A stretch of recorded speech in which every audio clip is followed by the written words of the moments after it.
Hello అండి. ఈరోజైతే నేను మా పాప కోసం బొబ్బట్లు చేస్తున్నాను అనమాట. సో బొబ్బట్ల కోసం నేను ముందుగానే పిండిలో పొడిపిండి మైదా తీసుకున్నాను. మైదా పిండితో పాటు ఇదిగోండి ఈ గ్లాసు మైదా పిండి, గ్లాస్ గోధుమ పిండి, రెండు పిండిలు కలిపి తీసుకున్నాను అనమాట. సో అందులో కొంచెం ఒక చిటికెడు మాత్రమే తినే సోడా తీసుకున్నాను. అట్లాగే రుచికి సరిపడినంత, అంటే ఇప్పుడు ఈ పైన చపాతీ ఉంటుంది కదా, దీని టేస్ట్కి సరిపడా కొంచెం సాల్ట్ అయితే తీసుకున్నాను. ఈ పిండికి సరిపడా సాల్ట్ కలిపేసి చక్కగా పిండి ముద్దనైతే కలిపి పెట్టేసుకున్నాను. ఈ పిండి ముద్దకి ఇప్పుడు కనీసం 2 గంటల పాటు రెస్ట్ చేయాలన్నమాట.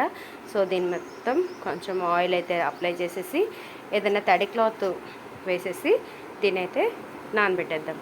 ఓకేనా. ఇదిగోండి, ఒక స్పూన్ అంత ఆయిల్ మాత్రమే నేను దీనికోసం అప్లై చేస్తున్నాను.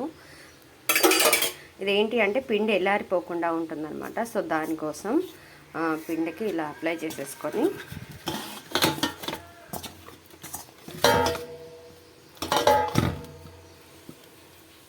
సో ఇక్కడ నేనైతే లిడ్ ఉంది, లిడ్ పెట్టేస్తున్నాను.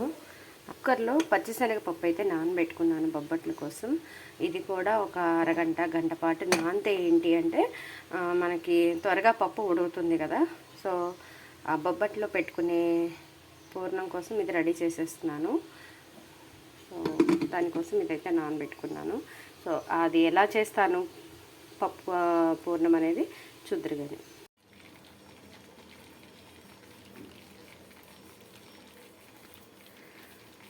పప్పు రుచి కోసం చిటికెడు సాల్ట్,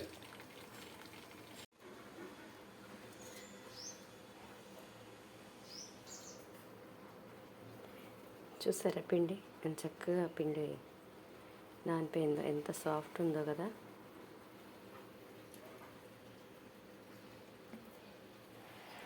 సో మళ్ళీ ఒకసారి పిండి అయితే కలిపేసుకొని పప్పు కూడా రెడీ అయిపోయింది. బొబ్బట్లో పెట్టే పప్పు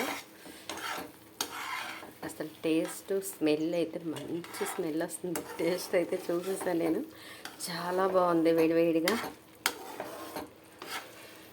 ఇది రెడీ అయిపోయింది.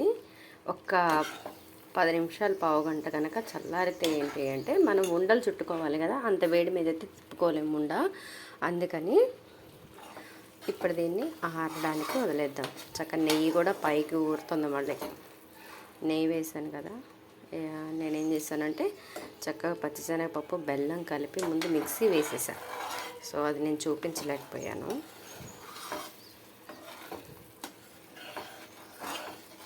ఇప్పుడు ఏకకాలంలో 2 వీడియోలు తీయాల్సి వచ్చింది. సో ఇది కొంచెం బ్రేక్ పడింది అన్నమాట. చూసారా ఇంత పిండి ముద్ద అయితే తీసుకుంటున్నాను.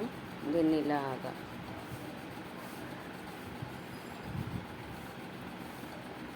చిన్న లొట్ట చేసి ఇందులో మనకెంత క్వాంటిటీలో ఈ పిండి కావాలో దాన్ని పెట్టుకోవాలి. సో పెట్టి చూపిస్తాను. చూసారా ఉండ కూడా రెడీ అయిపోయింది. ఇలా లొట్ట చేసి దాంట్లో పిండి పెట్టేయాలి. ఇలా వేసి దీన్ని ఇప్పుడు పిండి మీదకి ఈ పిండి అంతా క్లోజ్ చేసేయాలి. చూసారా ఇలా పిండి అయితే నేను మొత్తం క్లోజ్ చేస్తాను. సో ఇలాగే ఉండలన్నీ చేసేసుకోవాలి. చూసారా ఉండలన్నీ చక్కగా పిండిలో చక్కగా పెట్టి క్లోజ్ చేస్తాను ఉండల్లో. ఇప్పుడు వీటిని మనం చపాతీలు ఒత్తుకోవాలి. చిన్న దగ్గర రొట్టెలు పెట్టలేదు. సో వెజిటేబుల్ కటింగ్ చేసుకునే దాని మీదే చపాతీలు చేస్తాను. ఇంకా అందుకని దీన్ని చపాతీలకి తప్ప ఇంకా వెజిటేబుల్స్కి వాడను అనమాట.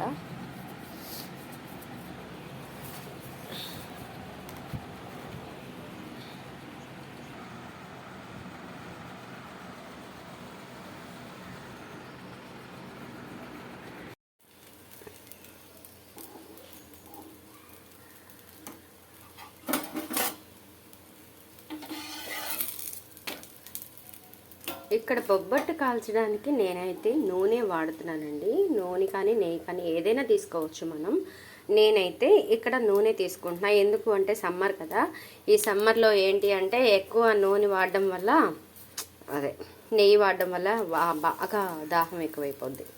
సో దానికోసం నేనేం చేశానంటే నెయ్యి బదులు ఆప్షనల్ కోసం నూనె తీసుకున్నా. అది సంగతి.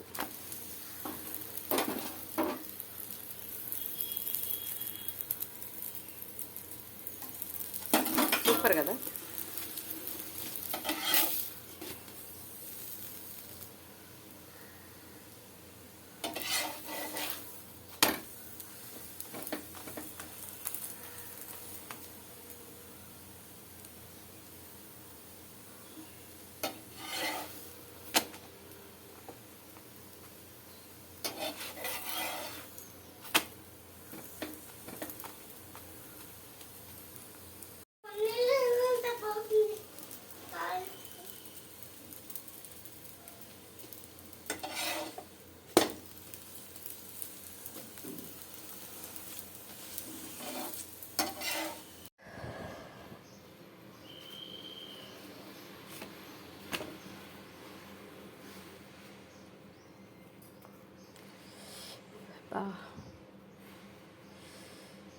చూసారా బొబ్బట్టు